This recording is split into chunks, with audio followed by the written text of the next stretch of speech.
Okay, good afternoon. My name is Patty. I'm the phlebotomy instructor at Daytona State College.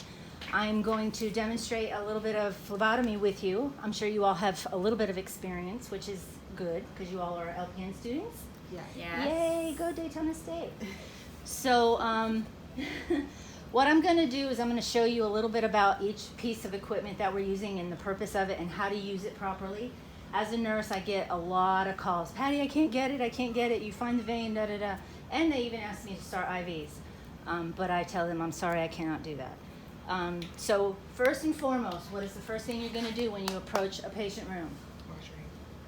Wash your hands. Identify the patient. Correct. You're going to walk in the room, knock. It's their room while they're there, so you're going to knock, be respectful.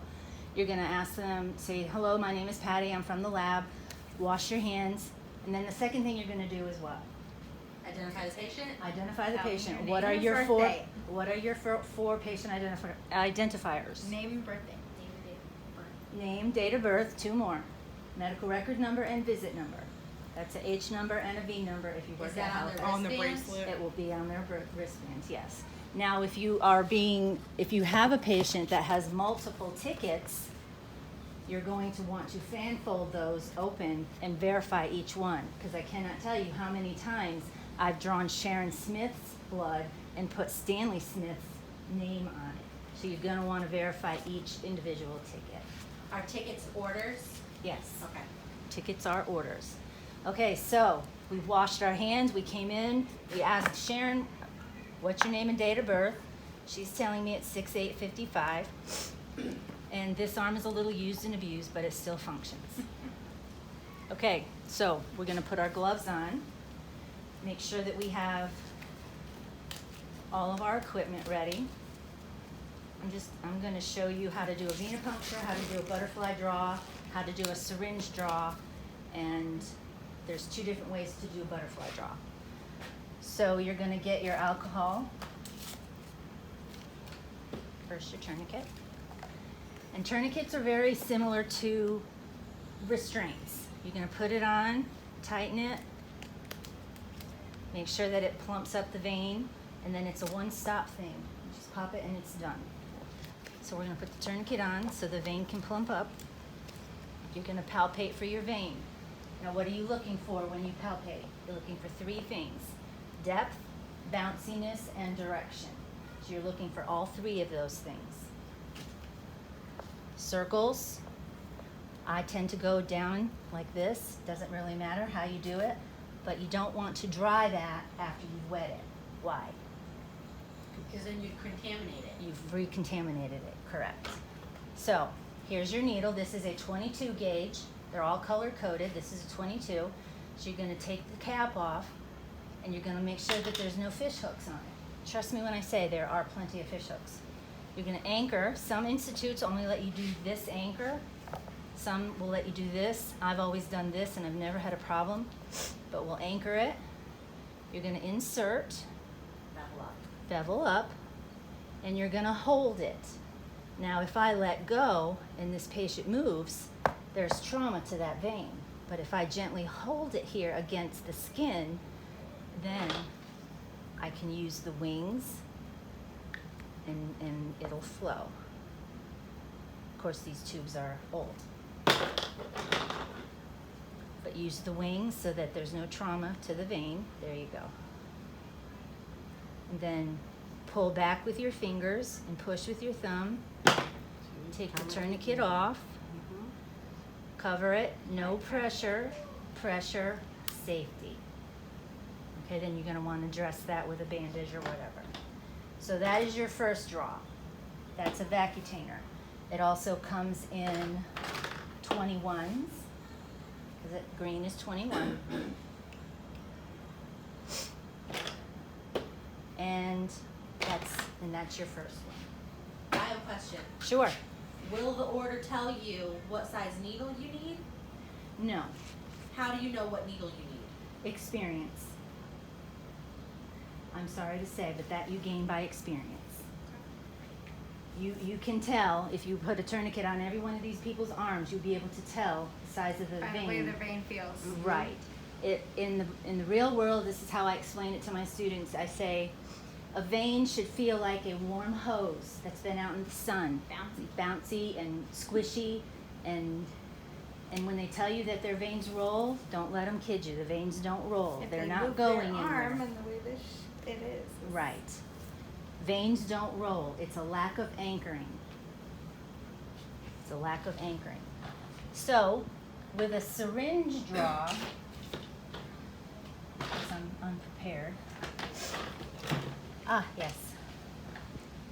So the syringes are color-coded, the same as the vacutainers. Pull back on the safety. Check it. Now, if you notice, my pinky is right here under this end of the needle. So I insert, and I'm holding my finger there, my pinky, as I'm pulling back. So I'm not pulling against the vein, I'm pulling against my finger. See it? Stability. Yes. Can you see that? When you pull back, this is where hemolysis happens. And as a nurse, you're going to hear that frequently, because if you pull way back on this, what do you think you're doing with the blood Getting cells? air. Well, you're also hemolyzing the cells, because they all can't fit through that little hole all at the same time. No pressure, pressure, safety, and now you're going to want to use the transfer device. See the needle in there? So you're going to put this on here. And make sure that you put this like that. You'll feel some And resistance. it'll fill up on its own. All the tubes are vacuum sealed. All the tubes are vacuum sealed. So it fills up on its own. However, if you get air in there and you get one of these tubes that has a 9-to-1 ratio, these blue top tubes, there's for coag. Can you tell me what a coag test is? Platelets. Platelets, APTTs, PTs, protons, fibrinogens, D-dimers. If you put this air in there, this tube won't fill up all the way. This is the only tube, nice. This is the only tube that has to be filled all the way to the etch on the top of the tube. It's a 9-to-1 ratio. So if you get that air in there, that tube's not going to fill. So, butterflies are the same thing. This is the same thing as this. It's a vacutainer. 23 gauge blue needle. So if you take this and you insert, you can see a little bit of a flash.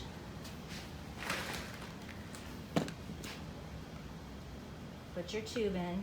Now the point with this is if the patient has Parkinson's or something, a little bit of movement isn't going to hurt because you're still getting the blood that you need.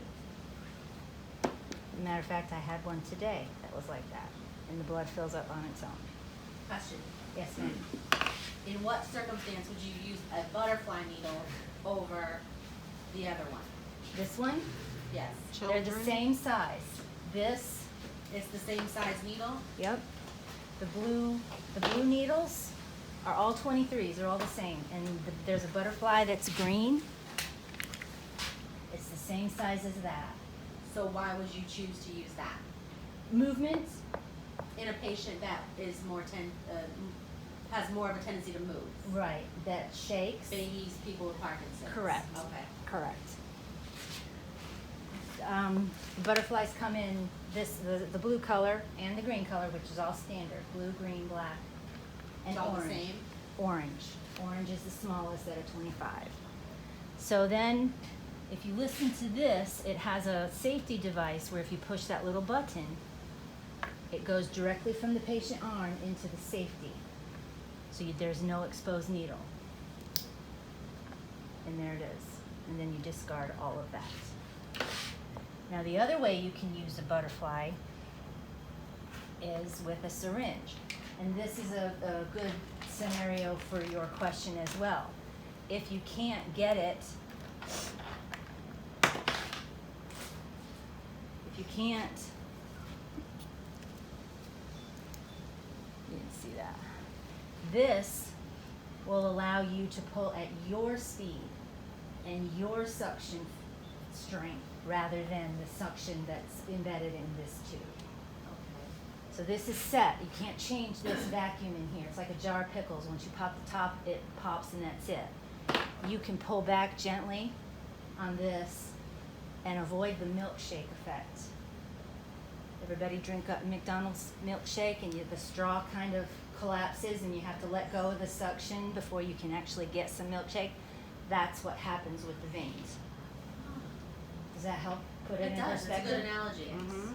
So anyways, that is why you would want to use a syringe versus the vacutainer. And again, when this is done, you can hear the click and it goes all the way back in there. And then you would take this and put your And then you back your container. right. And it fills up. So those are the different types of draws. I have a question. Okay? So you said the blue top is the only one you have to fill up to the absolute top. Yeah. How far do you have to fill the rest of them? Minimum of 1 cc per tube. Preferably they're designed to pull enough blood to mix with the additive that is instilled in them. Preferably you want to get a full specimen. But Each color represents a different I blood will- test. yeah, I'm gonna go over that in just a second too. But those are the 4 basics on how to draw. The butterfly with a syringe, the butterfly with the vacutainer itself, and a syringe draw. Put it with a transfer device, and you should have no problem. Can we pause that? Yep. I am sweating like Easter off. That was on the